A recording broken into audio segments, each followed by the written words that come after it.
മുഹമ്മദുർ റസൂലുള്ളാഹി സല്ലല്ലാഹു അലൈഹി വസല്ലമ തങ്ങൾ കൽപ്പിക്കുകയും കാണിച്ചു തരികയും നടപ്പാക്കി തരികയും അല്ലാഹു കൽപ്പിക്കുകയും ചെയ്ത നിസ്കാരം സുബ്ഹിന്റെ സമയത്ത് എഴുന്നേറ്റ് നിസ്കരിക്കാതെ കിടന്ന് ഉറങ്ങുന്നവരില്ലേ മനുഷ്യ, നിന്റെ ഉറൂസിന്റെ സ്നേഹം ആത്മാർത്ഥമാണോ? സാലിഹീങ്ങളോടുള്ള സ്നേഹം ഇഖ്ലാസോടെയാണോ? ഔലിയാക്കളോടുള്ള സ്നേഹം ഇഖ്ലാസോടെയാണോ? നീ ആലിമീങ്ങളെ പിന്നിൽ നടക്കുന്നത് റബ്ബിന്റെ പൊരുത്തത്തിന് വേണ്ടിയാണോ? അല്ലാഹ് നിർബന്ധമാക്കിയ സുബ്ഹിയും ഖളാക്കിയിട്ട് പിന്നെ നിന്റെ ജീവിതത്തിൽ എന്ത് ബറക്കത്താണ്? ജീവിതത്തിന്റെ സർവ്വ ബറക്കത്തുകളും സുബ്ഹി ഖളാക്കുന്നതോടുകൂടി നിനക്ക് നഷ്ടപ്പെട്ടു പോയില്ലേ? യജമാനന്റെ കൽപ്പന സ്വീകരിക്കാത്തവനായി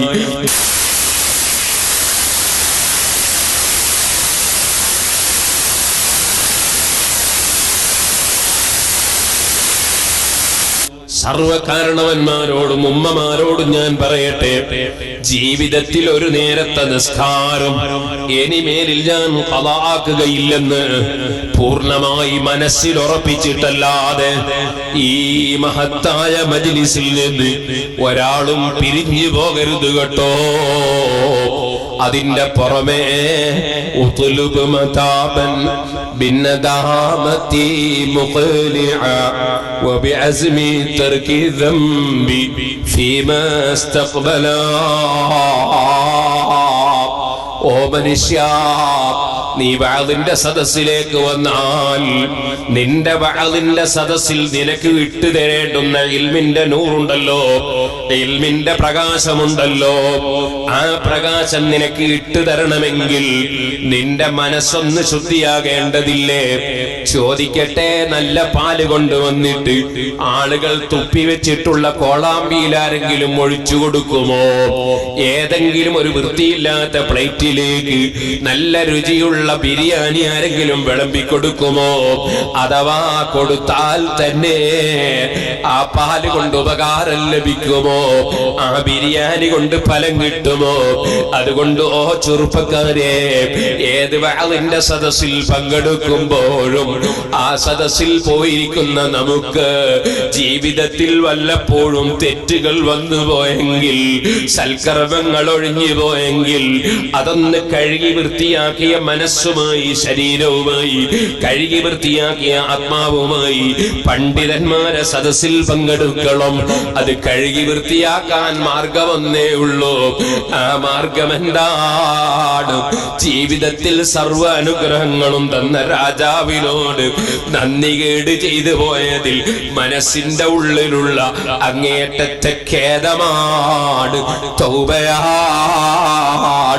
ഉത്ലുബ് മതാബൻ ബിന്നദാമതി മുഖ്ലിഅ. പക്ഷേ ആ തൗബ സ്വീകരിക്കപ്പെടണമെങ്കിൽ നീ ചെയ്യുന്ന തൗബ ഏത് വിഷയത്തിലാണെങ്കിലും തൗബ സ്വീകരിക്കപ്പെടണമെങ്കിൽ ചെയ്യുന്ന തെറ്റ് നീ അതോടുകൂടി നിർത്തിവെക്കുന്നവനാകണം. തെറ്റ് ചെയ്തുകൊണ്ടുള്ള തൗബക്ക് അർത്ഥമില്ലല്ലോ, അത് ഖേദപ്രകടനമല്ലല്ലോ, അത് പടച്ചവനെ ചതിക്കാൻ കഴിയില്ലല്ലോ. അതോടുകൂടെ വബിഅസ്മി തർകി ദംബി ഫീമാ ഇസ്തഖ്ബല. ഇനിമേലിൽ ഞാൻ ഒരു തെറ്റും ചെയ്യില്ല, ഞാൻ ആ തെറ്റ് ആവർത്തിക്കില്ല എന്നുറപ്പിച്ചുകൊണ്ട് റബ്ബിലേക്ക് മനസ്സുകൊണ്ട് ഖേദിച്ചാൽ മാത്രമേ തൗബയാകുന്നുള്ളൂ.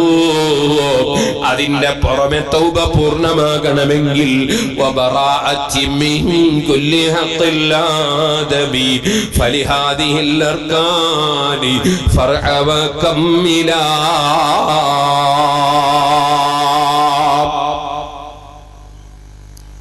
നീ ഏതെങ്കിലും മനുഷ്യർക്ക് വല്ല ഇടപാടുകളും തീർക്കാനുണ്ടെങ്കിൽ, അഥവാ നീ വല്ല അവകാശങ്ങളും കൊടുക്കാനുണ്ടെങ്കിൽ അത് നീ കൊടുത്തു വിടണം. ഇല്ലെങ്കിൽ അവന്റെ സംതൃപ്തി നേടണം, പൊരുത്തപ്പെടിക്കണം. അതേപോലെ നീ ഒരാളെ നാവ് കൊണ്ടോ കൈകൊണ്ടോ മറ്റേതെങ്കിലും അവയവങ്ങൾ കൊണ്ടോ ആക്രമിച്ചിട്ടുണ്ടെങ്കിൽ നാവ് കൊണ്ടുള്ള അക്രമം ഏറ്റവും വലിയ അക്രമമാണ്. ഒരു മനുഷ്യരെ കുറ്റം പറയുക, ചീത്ത പറയുക, തെറി പറയുക, ഇൻസൾട്ടാക്കി സംസാരിക്കുക, അതൊക്കെ കടുത്ത തെറ്റാണ്. അത്തരം തെറ്റ് ചെയ്തിട്ടുണ്ടെങ്കിൽ അദ്ദേഹം ആ വിവരം അറിയുമെങ്കിൽ പ്രത്യേകിച്ചും അദ്ദേഹത്തിനെ പോയി കണ്ട് അദ്ദേഹത്തോട് പൊരുത്തപ്പെടാൻ വേണ്ടി ആവശ്യപ്പെടണം, പൊരുത്തപ്പെടാൻ വേണ്ടി പറയണം. എന്നിട്ട് അദ്ദേഹത്തിന്റെ സംതൃപ്തി നീ നേടിയിരിക്കണം. അപ്പോഴേ ആ തെറ്റ് അല്ലാഹു സുബ്ഹാനഹു വ തആല നിനക്ക് പുറത്തു തരികയുള്ളൂ. കാരണം അത് മനുഷ്യനുമായി ബന്ധപ്പെട്ട തെറ്റാണ്. മനുഷ്യന് അല്ലാഹുവിനോട് കടപ്പാടുണ്ട്, മനുഷ്യരോട് കടപ്പാടുണ്ട്, സർവസൃഷ്ടികളോടും കടപ്പാടുണ്ട്. മനുഷ്യൻ മറ്റ് ജീവികളെ പോലെ അല്ല. അതുകൊണ്ടാണ് ഒരു മനുഷ്യന് ഒരു ജീവിയെയും ആക്രമിച്ചുകൂടാ, ഒരു ജീവിയെയും ആക്രമിച്ചുകൂടാ. അതേസമയം അക്രമം അഴിച്ചുവിട്ട് മനുഷ്യനെ ദ്രോഹിക്കുന്ന ജീവിയെ നിയമപ്രകാരം അതിനെ നശിപ്പിക്കാം. ഉദാഹരണത്തിന് നമ്മളുടെ ഒരു നല്ല ഒരു തോട്ടം, ആ തോട്ടത്തിൽ മുഴുവനും കീടങ്ങൾ വന്ന് അഴിഞ്ഞുകൊണ്ടിരിക്കുന്നു. നമ്മളെ കായപ്പയും നമ്മളെ വെള്ളേരിയും ഒക്കെ ഈ പുഴുക്കൾ നശിപ്പിക്കുകയാണ്. അതിനെ നമുക്ക് നശിപ്പിക്കാം, ആ പുഴുവിനെ നമുക്ക് കൊന്നുകളയാം. കാരണം അത് നമ്മെ ദ്രോഹിക്കുകയാണ്. നമ്മളോട് ചോദിച്ച് സമ്മതം വാങ്ങിയിട്ടൊന്നല്ല അതിനുള്ളിലേക്ക് മൂപ്പര് കയറിയത്. അപ്പൊ അതിനെ നമുക്ക് നശിപ്പിക്കാം, അത് അക്രമമല്ല. ഇതേപോലെ പരിശുദ്ധ ഇസ്ലാമിക ശരീഅത്തിൽ കൽബുൻ അഖൂറുൻ, കടിക്കുന്ന നായയെ കൊല്ലാം. നിങ്ങൾ നിയമപ്രകാരം കൊന്നാൽ മതി. ഇപ്പൊ ഒന്നാമത്തെ ഏത് പേപ്പറിന്റെ ഒന്നാമത്തെ പേജിൽ പ്രധാനമന്ത്രി, മുഖ്യമന്ത്രി, അതിന്റെ പുറത്തൊരു നായ. കാരണം നായ പ്രധാനമന്ത്രിയായിട്ടും മുഖ്യമന്ത്രിയായിട്ടും ഒന്നല്ല, അക്രമം ചെയ്ത വകയിലാണ്. അങ്ങനെയാണല്ലോ വലിയ വലിയ കള്ളന്മാരും ഉണ്ടാവുമല്ലോ ഈ പത്രത്തിന്റെ ഒന്നാം പേജിൽ തന്നെ, വലിയ വലിയ തട്ടിപ്പുകാർ. അപ്പോ ഒന്നാമത്തെ പേജിൽ തന്നെ അക്രമം ചെയ്യുന്ന നായകളും ആക്രമിക്കപ്പെട്ട ജനങ്ങളും ഇങ്ങനെ പത്രത്തിന്റെ പേജുകൾ. നായയുടെ ഇസ്ലാമികമായ മാനദണ്ഡവും നിയമമൊക്കെ ഞാൻ വേറെ പല പ്രസംഗങ്ങളിലും പറഞ്ഞിട്ടുണ്ട്. അതുകൊണ്ട് ഇപ്പോൾ അതിനെ സംബന്ധിച്ച് പറയുന്നില്ല. ഒരു നായയെയും ആക്രമിക്കാൻ ഇസ്ലാം അനുവദിച്ചിട്ടില്ല. ഒരു നായയെയും ചീത്ത പറയാൻ ഇസ്ലാം അനുവദിച്ചിട്ടില്ല. അതാണ് ഇസ്ലാം. ഇസ്ലാം എന്ന് പറഞ്ഞാൽ എന്തോ ഭീകര പ്രസ്ഥാനമോ അല്ലെങ്കിൽ തീവ്രവാദമോ അക്രമങ്ങളോ അനീതികളോ അനാശാസ പ്രവണതകളോ ഒന്നുമല്ല. ഇസ്ലാം ലോകത്ത് ഏറ്റവും സമാധാനവും സ്നേഹവും സന്തോഷവും പകരുന്ന ആശയമാണ് ഇസ്ലാം. പക്ഷേ ഇസ്ലാം എന്താണെന്ന് അറിയാത്ത വിവരം കെട്ട പലരും പല ചെറുപ്പക്കാർക്കും ക്ലാസ് എടുക്കാൻ തുടങ്ങി, പലരെയും ഭീകരവാദികളും തീവ്രവാദികളും ആക്കാൻ തുടങ്ങി. നമ്മുടെ മുൻഗാമികളായ ആലിമീങ്ങളും മുൻഗാമികളായ ഇമാമികളും പറഞ്ഞ കിതാബുകൾ അവിടെ മാറ്റിവെച്ച്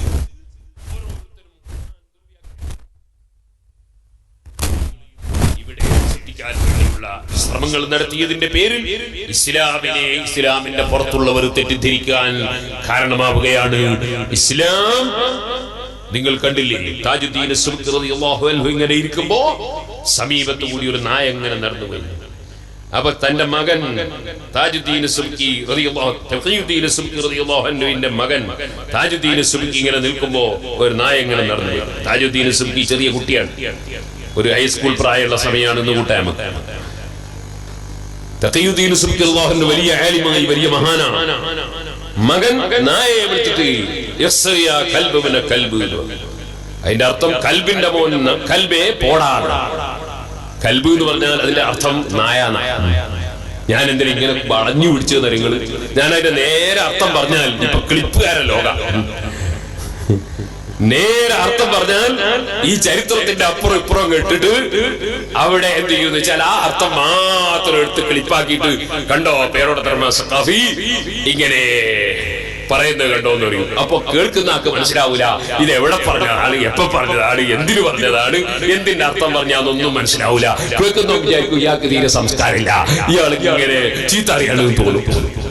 അങ്ങനത്തെ ഒരു ജാതി ഫിത്തനക്കാരും ക്ലിപ്പുകാരും ഉള്ള ഒരു ലോകമാണ്.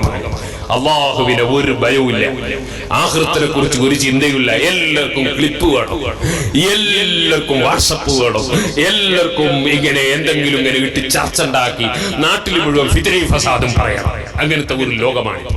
അതുകൊണ്ടാണ് ഞാൻ ഇത്ര വളഞ്ഞു പിടിച്ച് അർത്ഥം പറഞ്ഞത്. അല്ലാതെ കൽബിന്റെ മകൻ, കൽബ് എന്നതിന്റെ അർത്ഥം മലയാളത്തിൽ പറയാൻ എനിക്ക് അറിഞ്ഞിട്ടല്ല. അപ്പോ ഇമാം സുബ്കി റളിയല്ലാഹു അൻഹു പറഞ്ഞു, മോനെ ലാ തഖുൽ ഹകദാ, അങ്ങനെ പറയാൻ പാടില്ല. ആ നായേ കൽബിന്റെ മകൻ കൽബേ പോടാ എന്ന് പറയാൻ പാടില്ല. അപ്പൊ മകൻ ചോദിച്ചു, അലൈസൽ കൽബു ബന കൽബിൻ യാ വാലിദി, കൽബ് കൽബിന്റെ മോൻ തന്നെയല്ലേ? ഞാൻ പോത്തിന്റെ മോനെ കൽബിന്റെ മോൻ പറഞ്ഞില്ലല്ലോ, ഞാൻ മനുഷ്യന്റെ മോനെ പറഞ്ഞില്ലല്ലോ, ഞാൻ കൽബിന്റെ മോനെ തന്നെ, നായയുടെ കുട്ടിയല്ലേ ഞാൻ നായന്റെ കുട്ടി എന്ന് വിളിച്ചത്, അതിലെന്താ തെറ്റ്? അപ്പോഴാണ് ബാപ്പ പറഞ്ഞത്, മോനെ വശർത്തുൽ ജവാസി അല്ലാ യുഹഖറ, ഓ മോനെ ഒരു നായയെയും നിസ്സാരപ്പെടുത്താൻ പാടില്ല, ഇൻസൾട്ട് ആക്കാൻ പാടില്ല.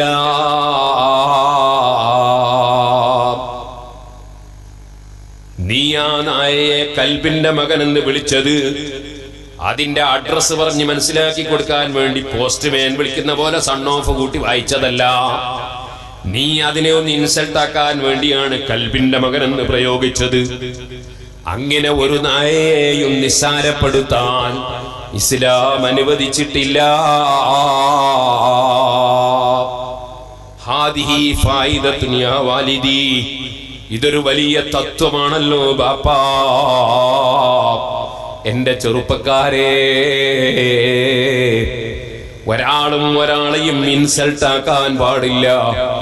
അവനവന്റെ മതത്തിൽപ്പെട്ടവനാണെങ്കിലും അവനവന്റെ മതത്തിൽപ്പെടാത്തവനാണെങ്കിലും അവനവന്റെ പാർട്ടിയിൽപ്പെട്ടവനാണെങ്കിലും അവനവന്റെ ഗ്രൂപ്പിൽപ്പെട്ടവനാണെങ്കിലും അല്ലെങ്കിലും അവനവന്റെ സംഘടനയിൽ പെട്ടാലും പെട്ടില്ലെങ്കിലും ഒരാളും ഒരു ജീവിയെയും ഒരു മനുഷ്യനെയും എന്നല്ല, നായ നമ്മളുടെ മതത്തിൽ പെട്ടു എന്നും പെട്ടില്ല എന്നും പറയാൻ വകുപ്പില്ലല്ലോ, നായ നമ്മളെ പാർട്ടിയിൽ പെട്ടു എന്നും പെട്ടില്ല എന്നും പറയാൻ വകുപ്പില്ലല്ലോ, നായ നമ്മളെ വാട്സപ്പ് ഗ്രൂപ്പിൽ ഇല്ലല്ലോ, അതേ നായ നമ്മളെ സംഘടനയിൽ മെമ്പർഷിപ്പ് ഇല്ലല്ലോ, പക്ഷേ നമ്മുടെ വർഗത്തിൽ തന്നെ മെമ്പർ അല്ലല്ലോ, തൊട്ടാൽ 7 പ്രാവശ്യം കഴുകേണ്ടതാണല്ലോ, അതിലൊന്ന് മണ്ണ് കലക്കിയ വെള്ളം കൊണ്ട് വേണമല്ലോ.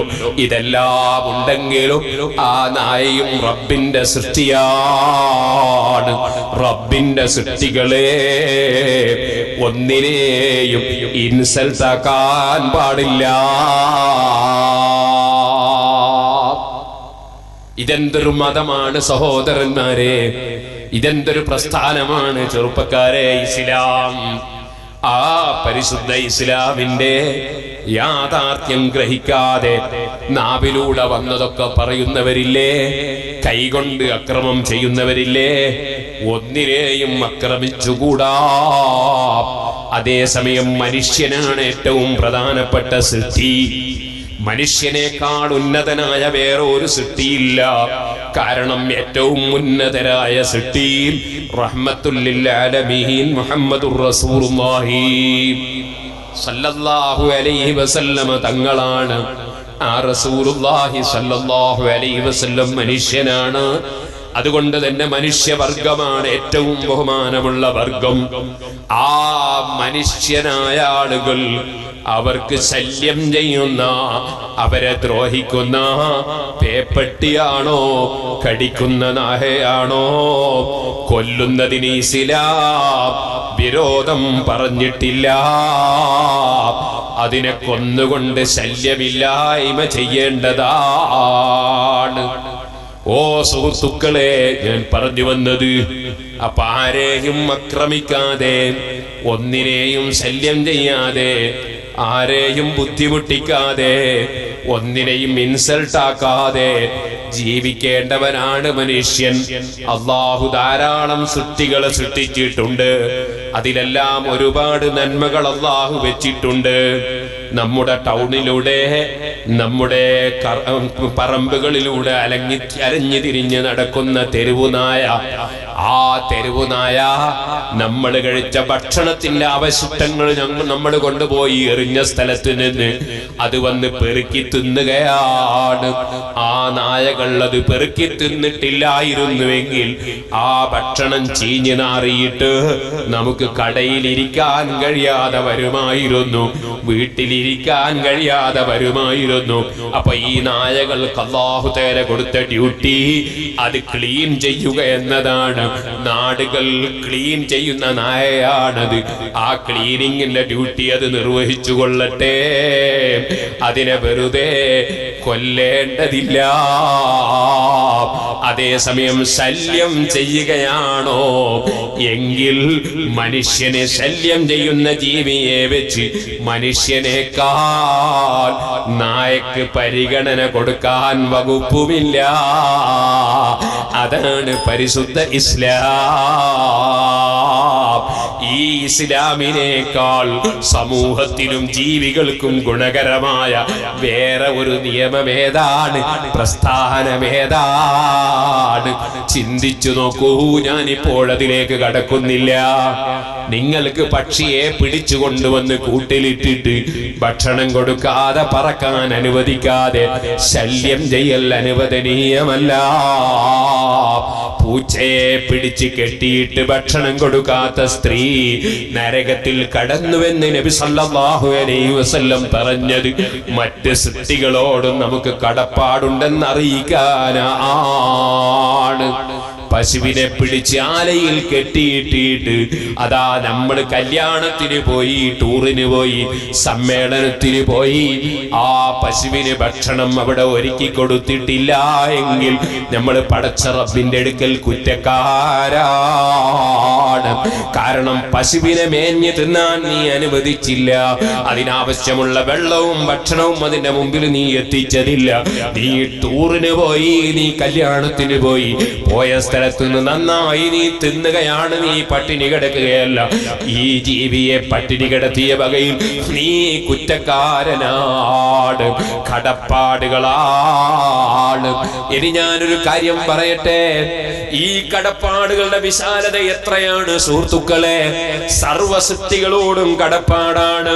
ഒരു ജീവിയെ അറുത്തുകൊണ്ട് തിന്നാൻ വേണ്ടി ആട്ടിനെ അറുക്കുകയാണെങ്കിൽ പോലും, കോഴി അറുക്കുകയാണെങ്കിൽ പോലും ആ ജീവിയെ അനാവശ്യമായി വേദനിപ്പിക്കാൻ പാടില്ല.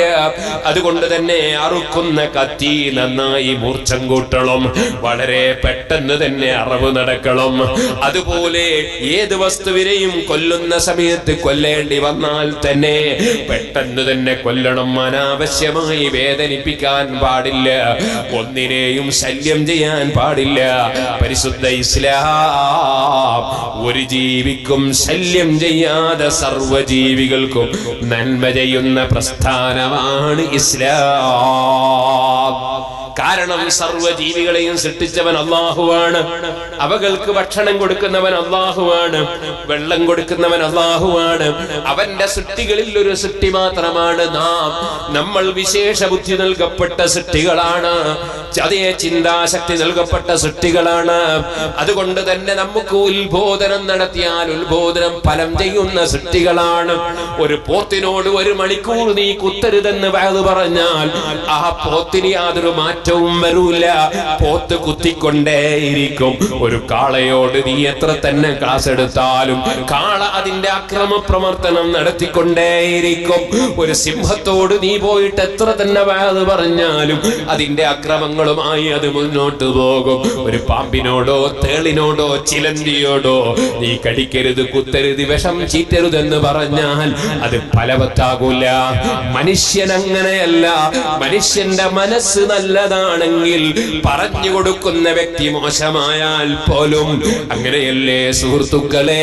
നല്ല ഒരു ഭൂമിയാണെങ്കിൽ, ഫലപുഷ്ടിയുള്ള ഭൂമിയാണെങ്കിൽ ആ ഭൂമിയിൽ വിത്തിടുന്ന മനുഷ്യൻ ഒരു പക്ഷേ കുളിക്കാത്തവനാണെങ്കിലും, ഡ്രസ് ധരിക്കാത്തവനാണെങ്കിലും, അവൻ അതാ വൃത്തിയില്ലാത്തവനാണെങ്കിലും, അവൻ തഖ്വയില്ലാത്തവനാണെങ്കിലും, വിത്തിടുന്ന മനുഷ്യനിടുന്ന വിത്ത് നല്ലതാണെങ്കിൽ ഇടപെടുന്ന ഭൂമി ഭൂമി ഫലപുഷ്ടിയുള്ള ഭൂമിയാണെങ്കിൽ ആ വിത്ത് മുളച്ചുയർന്നത് കൊണ്ട് ഫലം ലഭിക്കൂലേ? ഇതുപോലെ അതാ ബഅദ് പറയുന്ന മുസ്ലിയാര് മോശക്കാരനാണെങ്കിലും പറയുന്ന കാര്യം നല്ലതാണെങ്കിൽ, കേൾക്കുന്ന മനസ്സ് സംശുദ്ധമായ മനസ്സാണെങ്കിൽ പറയുന്ന ഉത്ബോധനം ഫലവത്താണ് കേട്ടോ.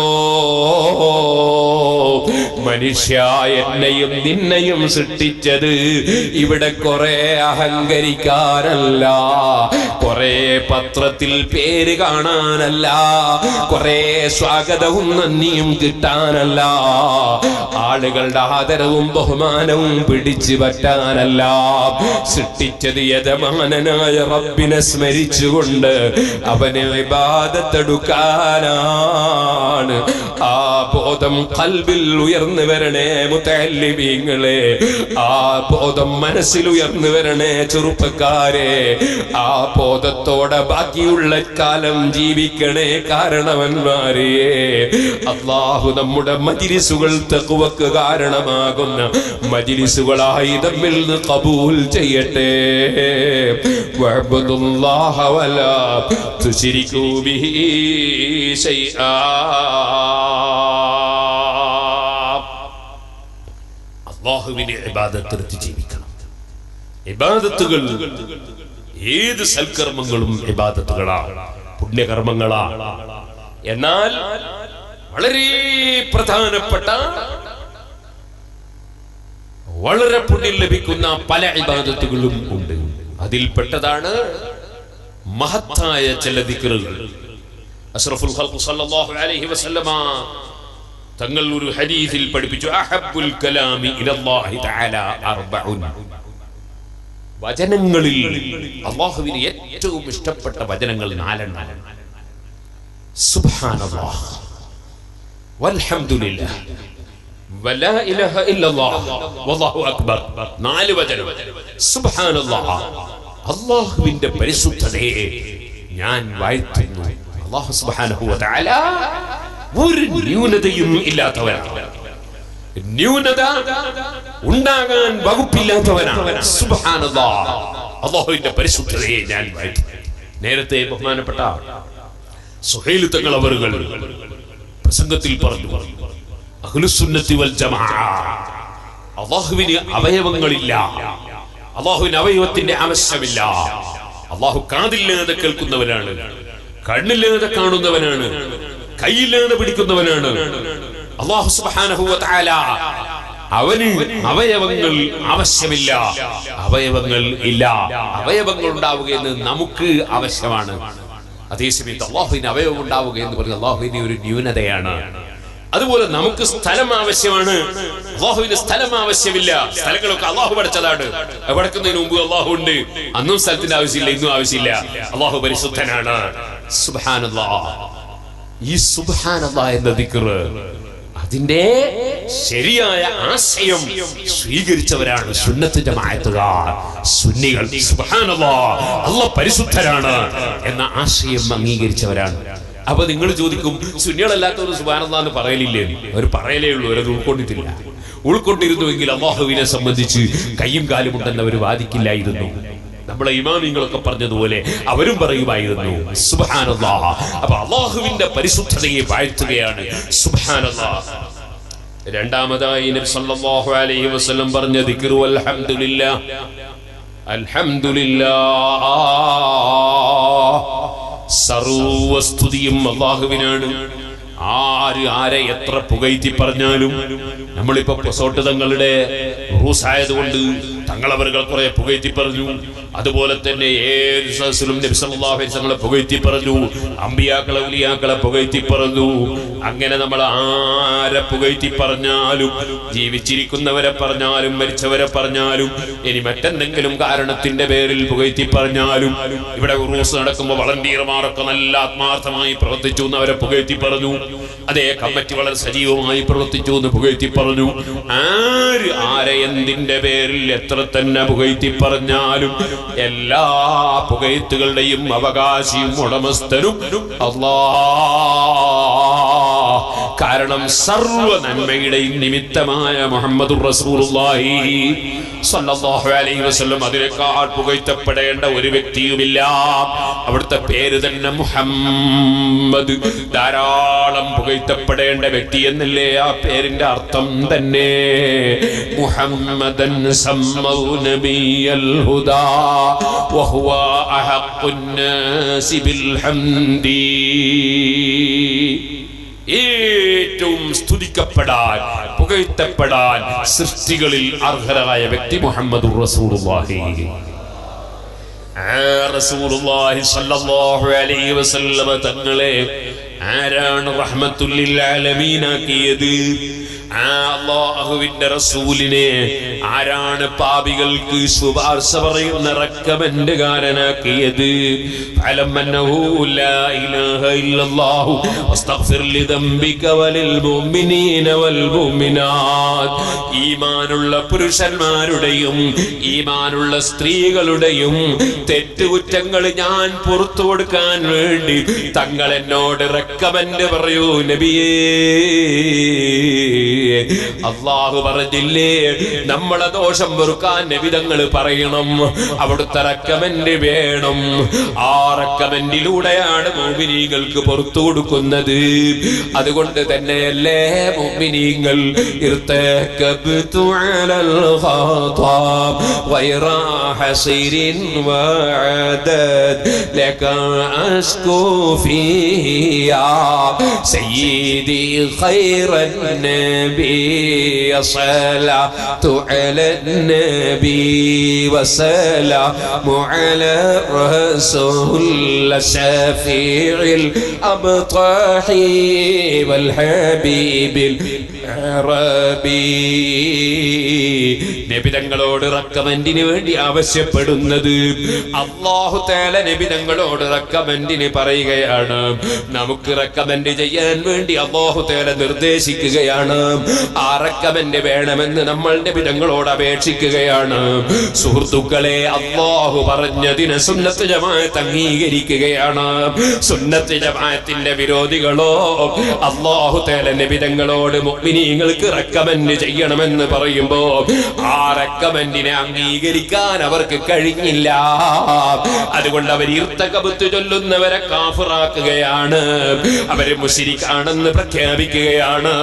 അവർക്ക് ഖുർആൻ അറിഞ്ഞില്ല, ഹദീസ് അറിഞ്ഞില്ല, നബി തങ്ങളെ മഹത്വം അറിഞ്ഞില്ല, അല്ലാഹ് കൊടുക്കുന്ന കൊടുതിയെ കുറിച്ച് അവർ ചിന്തിച്ചില്ല.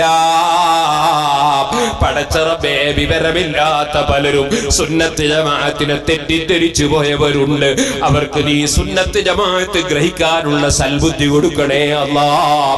അവരെയും നീ ഹിദായത്തിന്റെ വെളിച്ചം കൊടുത്ത് നന്നാക്കണേ അല്ലാഹ്. സുഹൃത്തുക്കളെ, ഞാൻ പറഞ്ഞു വന്നത് നിങ്ങൾ ഓർക്കണം, ആ നബിതങ്ങൾക്ക് എന്ത് മഹത്വമുണ്ടോ അത് മുഴുവനും കൊടുത്ത രാജാവ് അല്ലാഹുവല്ലേ. അതുകൊണ്ട് അല്ലാഹുവിന്റെ റസൂലിനെ എത്ര പുകഴ്ത്തിയാലും അതിന്റെ എല്ലാം ക്രെഡിറ്റ് അല്ലാഹുവിനാണ്.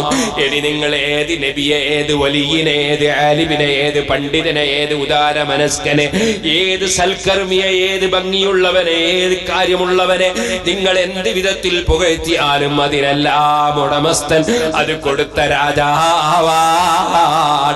അതാണ് അൽഹംദുലില്ലാഹ്. സർവസ്തുതിയും അല്ലാഹുവിനാണ്. 4 വാചകം അല്ലാഹ് ഏറ്റവും ഇഷ്ടപ്പെടുന്നു. അല്ലാഹ് ഏറ്റവും ഇഷ്ടപ്പെടുന്നത് അല്ലാഹ് തന്ന നാവ് കൊണ്ട് കൂടുതൽ ഉച്ചരിക്കാൻ നോക്കൂ മുഅ്മിനീങ്ങളെ. അല്ലാഹു ഏറ്റവും ഇഷ്ടപ്പെടുന്ന 4 വാചകങ്ങൾ ഇമാം മുസ്ലിം റിപ്പോർട്ട് ചെയ്യുന്ന ഹദീസാണ്.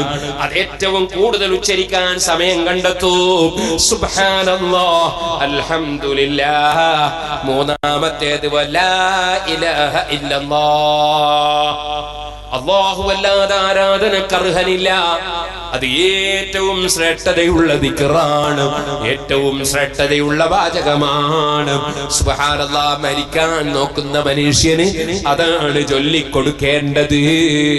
അതെ, എല്ലാ ബാങ്കിന്റെ അവസാനവും ദിനേന കേൾക്കുന്നതും അത് തന്നെയാണ്.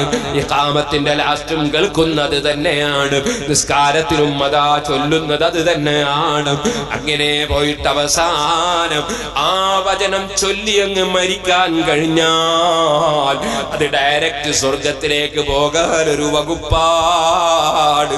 പടച്ച റബ്ബേ, ഞങ്ങളെ ഈ മജ്‌ലിസിൽ ധാരാളം മുതഅല്ലിമീങ്ങളുണ്ട്, നിന്റെ ഖുർആൻ പഠിപ്പിക്കുന്ന മുഅല്ലിമീങ്ങളുണ്ട്, ആലിമീങ്ങളുണ്ട്, മുഅ്മിനീങ്ങളുണ്ട്, സഹോദരിമാരുണ്ട്, സഹോദരന്മാരുണ്ട്. ഞങ്ങളെല്ലാം നിന്നോട് കൈ ഉയർത്തി പറയുന്നു, നീ ഞങ്ങൾക്ക് മരണസമയത്ത് ലാ ഇലാഹ ഇല്ലല്ലാഹ് എന്ന കലിമ ചൊല്ലി ബോധത്തോടെ മരിക്കാൻ ഭാഗ്യം തരണേ അല്ലാഹ്. ഞങ്ങളെ സ്നേഹിക്കുന്ന മുഴുവൻ ആളുകൾക്കും, ഞങ്ങളെ ദീനീ സംഘടനകളെയും സ്ഥാപനങ്ങളെയും സഹായിക്കുന്നവർക്കും നീ അതിന് ഭാഗ്യം നൽകണേ അല്ലാഹ്. ലാ ഇലാഹ ഇല്ലല്ലാഹ്. നാലിൽ മൂന്നാമത്തേത് അതാണ്. നാലാമത്തേത് അവിടുന്ന് പറയുന്നു അല്ലാഹു അക്ബർ. അല്ലാഹു അക്ബർ എന്നതാണ്. അല്ലാഹു വലിയവനാണ്. നിസ്കാരത്തിന്റെ തുടക്കത്തിൽ ഈ അല്ലാഹു അക്ബർ ആണ്. ലാ യദുറുക ബിഅയ്യതിഹിന്ന ബദഅത. അവിടുന്ന് പറയാണ് ഇമാം മുസ്ലിം റിപ്പോർട്ട് ചെയ്യുന്ന ഹദീസ്. അതിൽ നീ ഏത് തുടങ്ങിയാലും കുഴപ്പമില്ല. നീ സുബ്ഹാനല്ലാഹ് തുടങ്ങിയാലും കുഴപ്പമില്ല, അൽഹംദുലില്ലാഹ് തുടങ്ങിയാലും കുഴപ്പമില്ല, അല്ലാഹു അക്ബർ തുടങ്ങിയാലും കുഴപ്പമില്ല, ലാ ഇലാഹ ഇല്ലല്ലാഹ് തുടങ്ങിയാലും കുഴപ്പമില്ല. സാധാരണ നിൽക്കുന്ന നിസ്കാരത്തിലല്ല. നിസ്കാരത്തിൽ വേറെ തന്നെ പറഞ്ഞിട്ടുണ്ട് വമിഫ്താഹു തക്ബീർ. അതിന്റെ തുടക്കം തക്ബീർ കൊണ്ടാണ്. അപ്പൊ സുഹൃത്തുക്കളെ, ഈ 4 വചനം അല്ലാഹു ഏറ്റവും ഇഷ്ടപ്പെടുന്ന വചനം.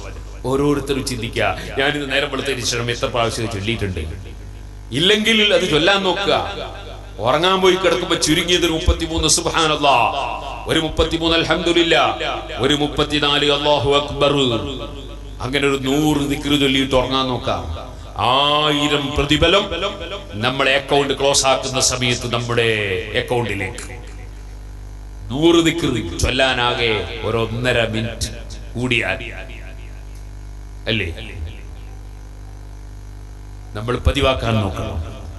ഇൽമിന്റെ സദസ്സിൽ വെച്ച് ഇൽമ കേട്ട് തിരിച്ചു പോയാൽ അത് ജീവിതത്തിൽ ഫലവത്താകും. അല്ലേ? വെറുതെ നമ്മൾ ഉറപ്പിച്ചിരുന്ന കാര്യം. സഹോദരന്മാരെ, ഞാൻ ചുരുക്കട്ടെ ഒരു കാര്യവും കൂടി സൂചിപ്പിക്കുകയാണ്. അഷ്റഫുൽ ഖൽഖ് സല്ലല്ലാഹു അലൈഹി വസല്ലം തങ്ങൾ പറഞ്ഞു, 100 പ്രാവശ്യം ഒരു മനുഷ്യൻ 100 പ്രാവശ്യം ലാ ഇലാഹ ഇല്ലല്ലാഹ് വഹ്ദഹു ലാ ശരീക ലഹു ലഹുൽ മുൽക്കു വലഹുൽ ഹംദ് യുഹീ ലഹുൽ മുൽക്കു വലഹുൽ ഹംദ് വഹുവ അലാ കുല്ലി ശൈഇൻ ഖദീർ. യുഹീ വയുമീതു കൂട്ടിയിട്ട് സുബ്ഹിന്റെ ശേഷം 10, മഗ്രിബിന്റെ ശേഷം 10 നമ്മൾ ചൊല്ലാറുണ്ട്. ഇത് അതല്ല പറയുന്നത്. 100 പ്രാവശ്യം ലാ ഇലാഹ ഇല്ലല്ലാഹു വഹ്ദഹു ലാ ശരീക ലഹു ലഹുൽ മുൽക്കു വലഹുൽ ഹംദ് വഹുവ അലാ കുല്ലി ശൈഇൻ ഖദീർ. അങ്ങനെ ഒരു ദിവസം ഒരു മനുഷ്യൻ ചൊല്ലിയാൽ ആ മനുഷ്യനെ സംബന്ധിച്ച് നബി സല്ലല്ലാഹു അലൈഹി വസല്ലം പറയുന്നു, 10 അടിമകളെ, 10 അടിമകളായ മനുഷ്യന്മാരെ അവൻ മോചിപ്പിച്ച പ്രതിഫലമാണ്. ഒരടിമയെ മോചിപ്പിച്ചാൽ പ്രതിഫലം എത്രയാ സുഹൃത്തുക്കളെ? 10 അടിമകളെ മോചിപ്പിച്ച പ്രതിഫലമാണ്. അതിന്റെ പുറമെ 100 പ്രതിഫലം അവന് രേഖപ്പെടുത്തുകയാണ്. അതിന്റെ പുറമെ അവന് 100 തെറ്റുകൾ പൊറുക്കപ്പെടുകയാണ്. അങ്ങനെ പറഞ്ഞുകൊണ്ട് അവിടുന്ന് പറയുന്നു, വകാന ഹിർസൻ ലഹു മിനശ്ശൈത്താൻ. അവന് ആ ദിവസം രാവിലെ ലാ ഇലാഹ ഇല്ലല്ലാഹ് വഹ്ദഹു ലാ ശരീക ലഹു ലഹുൽ മുൽക്കു വലഹുൽ ഹംദു വഹുവ അലാ കുല്ലി ശൈഇൻ ഖദീർ 100 പ്രാവശ്യം രാവിലെ ചൊല്ലിയവന്, അതേ ഒരു ദിവസം ചൊല്ലിയവന് ആ ദിവസത്തിൽ ശൈത്താനിൽ നിന്ന് കാവലാണ്, പിശാചിൽ നിന്ന് കാവലാണ്. ചോദിക്കട്ടെ, സിഹറിന്റെ പ്രവർത്തനം നടത്തുന്നവരില്ലേ? ആ സിഹറിന്റെ പ്രവർത്തനം എന്ന് പറയുന്നത് ശൈത്താൻ ശൈത്താനിനെ തൃപ്തിപ്പെടുത്തിയിട്ട് ശൈത്താനെ കൊണ്ട് ശല്യം ചെയ്യിക്കുന്നതല്ലേ സുഹൃത്തുക്കളെ? അതേപോലെ നമ്മളെ തന്നെ ശൈത്താൻ നരകത്തിലേക്ക് കൊണ്ടുപോകാൻ ശ്രമിക്കുകയല്ലേ? ശൈത്താൻ നമ്മളിൽ സ്വാധീനം ചെലുത്തുകയല്ലേ? ആ ശൈത്താന്മാരിൽ നിന്നൊക്കെ നമുക്ക് കാവല് കിട്ടാൻ പ്രൊട്ടക്ഷനാണ് 100 പ്രാവശ്യം ലാ ഇലാഹ ഇല്ലല്ലാഹു വഹ്ദഹു ലാ ശരീക ലഹു ലഹുൽ മുൽക്കു വലഹുൽ ഹംദ് വഹുവ അലാ കുല്ലി ശൈഇൻ ഖദീർ. അത് പറഞ്ഞുകൊണ്ട് നബി സല്ലല്ലാഹു അലൈഹി വസല്ലം പറയുന്നു, അവനേക്കാൾ വലിയ സൽക്കർമ്മം അവനീ ചെയ്ത കർമ്മം ചെയ്തവനല്ലാതെ ചെയ്യാൻ സാധ്യമല്ല.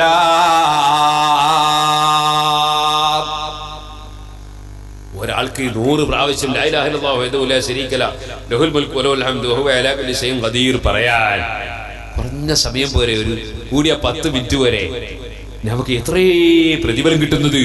നമ്മൾ എത്ര സമയമാണ് ഇന്ന് നേരം വെളുത്തതിന് ശേഷം വെറുതെ പോക്കി കളഞ്ഞത്? നിങ്ങളൊന്ന് ആലോചിച്ചു. വെറുതെ ആവശ്യമില്ല.